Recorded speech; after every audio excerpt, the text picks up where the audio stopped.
Well, good morning. Welcome back. It is Monday, October the 12th, 2020. Um, we haven't been in my basement in a while. I don't think we've ever been here on this channel, so welcome. Today we're going to talk about the Beretta M9A1 or the Glock. In this case, the Gen 423. So let's get some housekeeping out of the way. Empty firearm, empty magazine. For display purposes, we'll keep that there. This one just came out of a holster, or just came out of my waistband. So we're gonna go put that over there. Now you guys can see me do it on camera. That is an empty magazine. That is an empty firearm. All right. So let's start with the Beretta. Many years ago, back in 1998, I joined the Marines. At the time, the service pistol was the M9. It had made appearances in movies like Lethal Weapon, Die Hard, some variant thereof. The M9. The 92 FS was the civilian model. Our M9s were so shot out at the time. They were parts kitting guns. They were basically taking them and using pieces and parts from functional weapons to make other functional weapons. Fast forward to when I got out, I had the occasion to shoot an actual commercial Beretta. Basically what the military would call a COTS gun, commercial off the shelf, right? Head and heels difference. And yes, it did have a extremely heavy double action trigger pull, but a few hundred rounds and it was smooth coffee. Fast forward to me getting into tinkering with stuff, and I learned how to further tinker that Beretta down to an even smoother, more usable double action with the addition of a D-spring and some polishing. And over the years, I bought and sold so many of them, mostly for the reason that Beretta has fixed sights on their flagship guns, and they did not have a light rail on the dust cover. So in the dark, you found yourself doing the old-fashioned FBI style light and pistol. That's great until you need to open a door, or until you need to keep illumination and your weapon on target and have a free hand. So for the longest time, I swore off Berettas until, like January, February of this year, I walked into my favorite gun shop. Found this beauty on the shelf, the M9A1. Now, I knew the X variant was out as well, which met all of my box ticks for a carry gun. It had removable sights, dovetail front, dovetail rear, which this does not. A Picatinny rail, shipped with a D-spring, and the grip on that was substantially more changeable than this. I didn't really care about the grip, right? I like the big boy Beretta grip. This does have the checkering, as you can see, on the front and back strap. Obviously, it has a Picatinny rail for me to mount my X300 to. The one thing it doesn't have is the dovetailed front sights. It has a dovetailed rear sight, which all Berettas have. So I got it home, cleaned it up, did a quick polishing job on it, threw a D-spring in it, and basically forgot about it for a while because I didn't have a holster for it. So at some point I ordered the Filster floodlight This is the floodlight, right? Yes, this is the floodlight for the X300. So now I can carry my Beretta. Right about that time, I stumbled onto Wilson Combat's website and saw all the little goodies that they made for these guns. So you've got the Wilson Combat short reach trigger, which is not much shorter than the factory, but it's enough to make a difference, right? It's enough. It brings your finger back, like maybe from there to here. It's not overly noticeable. If you look, the trigger shoe itself is a bit flatter than a standard Beretta trigger. The other trigger's put away in a parts box somewhere upstairs. So I picked that up and some other springs for it, and what we've got is excuse me, basically 7.5, 8-pound double action. And again, this is for somebody that's going to cry about it. This is down to about 7.5, 8 pounds on the double. Very smooth, as these guns always are. Nice short reset. And a very crisp break on this. So for, I don't know, probably like 60 bucks in parts, that vastly improved the shootability of this pistol. And this is already, in my opinion, one of the most shootable double single action firearms that you're going to find out there in a full-size manner. It ships with two 15-round PVD coated magazines. Now, 15's great, but when you can have more is always better, right? So I carry it with a Mech-Gar 18 when I carry it, and it still fits flush. The one thing I do need to add is the Wilson Combat mag release, just because. And I back that up with a Mech-Gar 20-rounder. That does not fit flush, obviously, but they all feed reliably, lock back on the last round, do what they need to do, and they're cheap, or they were. I don't know what these are going for now, given the fact that anything firearms related is damn near unobtainium. I walked out the door with this at the time for $589.99. That's my FFL, got a bunch of them on a good price, and passed that deal on to his customers. So as you see this weapon, it's probably got about 150, 200 rounds through it, and that's because 9mm is kind of scarce at the moment around here and everywhere else. Otherwise, this would probably have a much higher round count through it and have loaded magazines and be in a holster, because I would, hands down, no questions asked, carry a gun this big.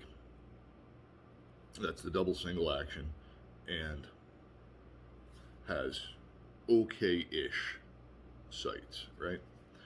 Because worst comes to worst, in the dark, the X300 is going to silhouette the sights. So there you go. And it will definitely wash out the camera.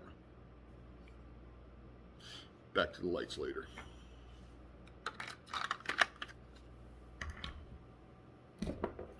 Lure number 2, Glock 23, 4th generation. Empty, we agree. Put this back in for looks and ease of handling. When I started my new job, there were certain firearms that were on the department approved list. The Glock 45 was not. Their department approved list goes back to the early 2000s, mid 2000s, before the advent of that weapon. It's since been added, but I needed something that was on the department approved list. This was, but at the time 9mm was getting really scarce, and number one, it was an excuse to buy a new gun. Number two, most of my co-workers, fellow officers, carried the .40 caliber. So, I happened to be at a local gun shop, not the same one that I got that at. Saw this on the shelf. Said, let me see it. The guy behind the counter was like, all right, you're going to buy it, Frankie. I was like, yeah, probably. They did not have a 22. I would have much rather the full-size grip, just because, I mean, especially in the .40 caliber, it's a little snappier than the 9mm and gives you more to hold on to. It's not unshootable. It's just a much snappier cartridge in a much smaller package with not a whole lot of weight to it. We'll get to that. Now, my big beef with Glock generations 3 and 4, especially on their smaller guns, was the finger grooves. I despise the finger grooves. They don't fit my hand. So, as you can see, cosmetic appointment number 1 was to remove those. Number 2 was to give my trigger guard an undercut. The other thing I did was I had gas pedals put in. Added a Vickers mag release because, well, it's just easier to use.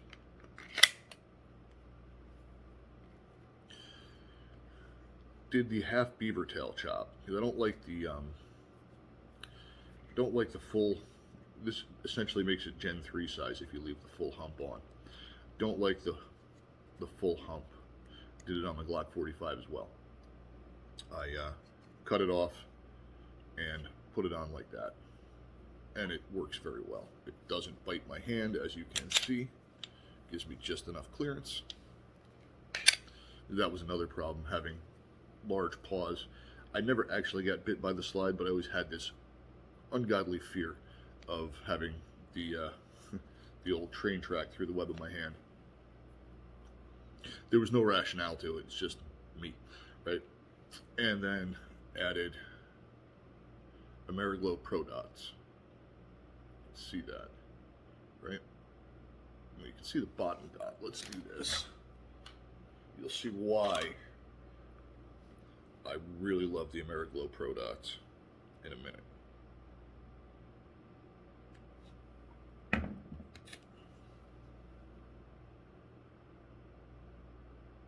There you go. There's the front sight. There is phospoluminescent paint around the tritium dot on the front sight. So if you leave it in an area where it can be charged with light, it glows and glows and glows. And it just gives you a huge golf ball that this does not.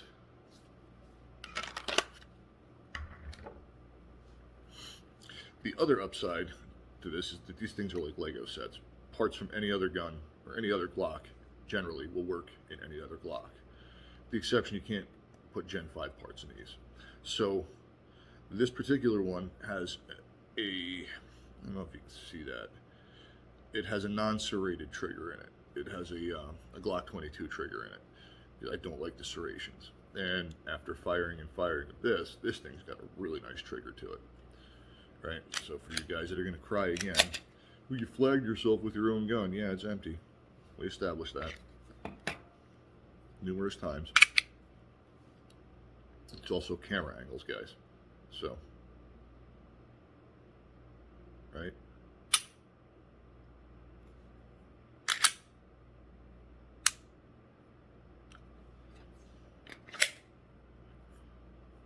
There you go.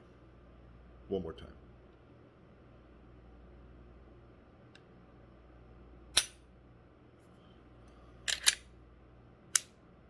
It's good. It is not as good as the Beretta, but it is definitely good. So for that, it ships with 3 13-round magazines. One of them is loaded. One of the empty ones is in there for aesthetics for you guys. And then when I carry it, I back it up with these, the 15-rounders. They fit in there just fine. they just stick out a little bit, right?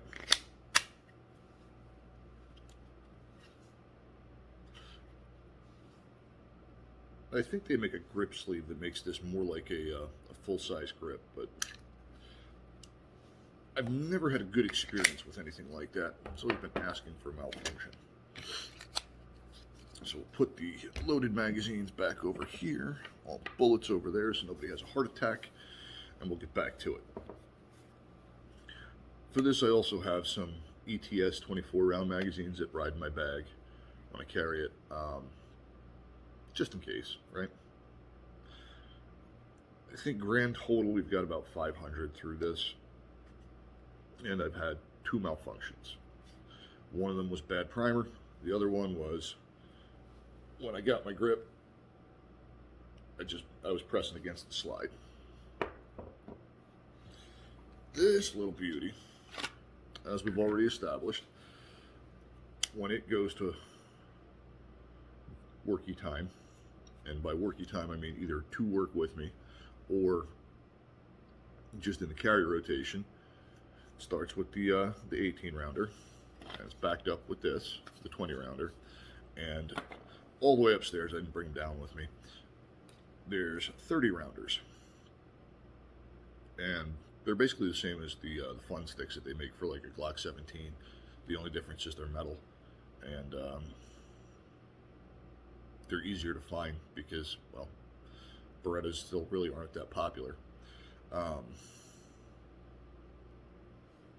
So you've got on this one an X300, and on this one a TLR1HL. I prefer the TLR1HL to the X300 for a number of reasons. The first being the switches, right? You've got momentary and rock to lock, and then this also has a strobe function. I don't know if you, there you go. I don't want to point that at the camera, give anybody a seizure. I also prefer the mounting, the means of mounting. Now I know I can get the X300B and have the same means of mounting, but I had this one. I had the A style, and I wasn't about to go spend another $300 on a light. This one fits the profile of the firearm a little bit better. I am using, let me flip it around so you can see. There is a more permanent rail key that they make for this. I had to dig through the instructions and watch some videos to see how to work it, because the Picatinny rail with the spring-loaded tensioner didn't fit flush. So they make one where it's basically semi-permanent, right? You change out the underpiece. I don't know what you would call it. It's where the spring-loaded tray would sit. You put this lockable rod in there, and it slides in and locks in place. And then you use, let's see, there you go. I don't know if you can see it, but right by my index finger, yeah, there you go. There's a little Allen key, and you tighten that up, and it tensions what would have been just loaded by spring tension, and it locks up pretty tight. Now, we've already established the first reason that I prefer to have a light on my pistol. The second reason is more relevant to this style of gun, right, than a Beretta locking system. Beretta locking system, somebody's going to cry again, empty. It takes a bit more doing to knock it out of battery, just because of the way it locks up. The light gives you a bit of a standoff. It's not as obvious on this pistol as it will be on the Glock. So, one more time, we're empty. So, if you don't have a light on it, right, and you get up close and personal and you're tussling and you're trying to shoot the bad guy who's trying to stab you or shoot you somehow or another, that happens, your gun's out of battery, right? But What we're also talking about here is using this light as a standoff between your barrel and obstruction. So if you're up at bad breath distances and you're tussling and fighting, instead of this happening, you get bang. So there's two very solid reasons for being able to mount a light to your pistol right there. Now, the question that everybody's going to ask me is, which one do I prefer? So this goes to work with me every day. It gets carried just about every day. It's lightweight, it's cheap, it works. I could throw this, I don't know, at the concrete floor in the storage room over there, wipe the scratches off it, not really care too much. It's got a consistent trigger. It's basically set up identical to my 9mm Glock, so when I switch from one to the other, the difference is the color in the ring around the tritium. So it's not earth-shattering, right? The functionality is the same, because I don't use the Gen 5 slide lock. Does nothing for me. The ambi, I'm a righty, so it does nothing. This, on the other hand, I have a long-time affinity to these firearms. My first semi-automatic pistol, when I bought one, was Beretta, and I carried it on duty for a very long time. So this is also, or it was also, cheap, and it works. This one, I would not throw at the concrete floor in there, brush the scratches off, and continue on my merry way. Just because I happen to like it a little bit more. This would be my preference for a carry pistol, for myself. For you, that's entirely up to you. That being said, I don't have the round count through this to ensure proficiency, right? Or to the level with one of the striker fired guns, so that's what I shoot more. 9mm ammunition being the unobtainium that it is, it's kind of difficult to get that range time without dipping into my rainy day stash, and I really don't want to do that. That rainy day stash is for a really rainy day. I think you guys know what I mean. Cue the barking Belgian Malinois. I don't know what he's barking at. He probably doesn't either. So with that being said, I would much rather go dollars to donuts on this gun, take it to war with me, than this one. The cold hard reality is, this would be what I end up using to defend myself, just because of the amount of time on it I have. And when I say this one, that's transferable to my other Glock. Hold on a second. Through the magic of modern editing, there's no more barking dog.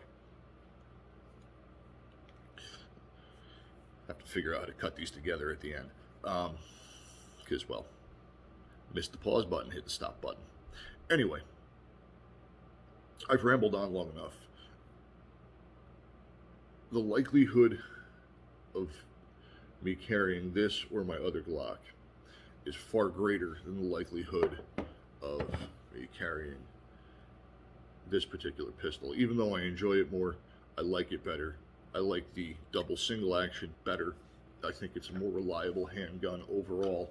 I think it's a better made handgun overall. Plus, it's just got that 90s action movie flair to it with a little bit of modern day goodness, right? So with that being said, YouTube, hope you enjoyed my take on the Beretta. Not necessarily versus Glock, but Beretta or Glock. Last thing, simplicity. If you're a new shooter, there's really nothing to learn with this other than put sights on target, press trigger, right? And that trigger is going to be the same throughout. There's no fancy control buttons, there's no decockers, all there is the slide lock and the mag release. That's it. Whereas, if you're brand new to it, you've got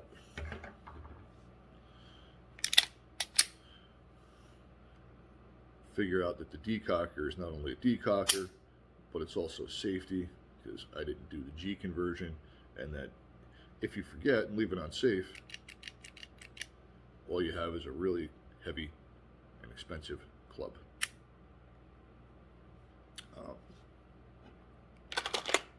So that's my take on one versus the other. Long and short is, it's personal preference. Whichever one you prefer is the one that you're going to carry, or whichever the one that you're more comfortable with is the one that you're going to carry. Hope you enjoyed. Be safe. Watch your six. Out for now.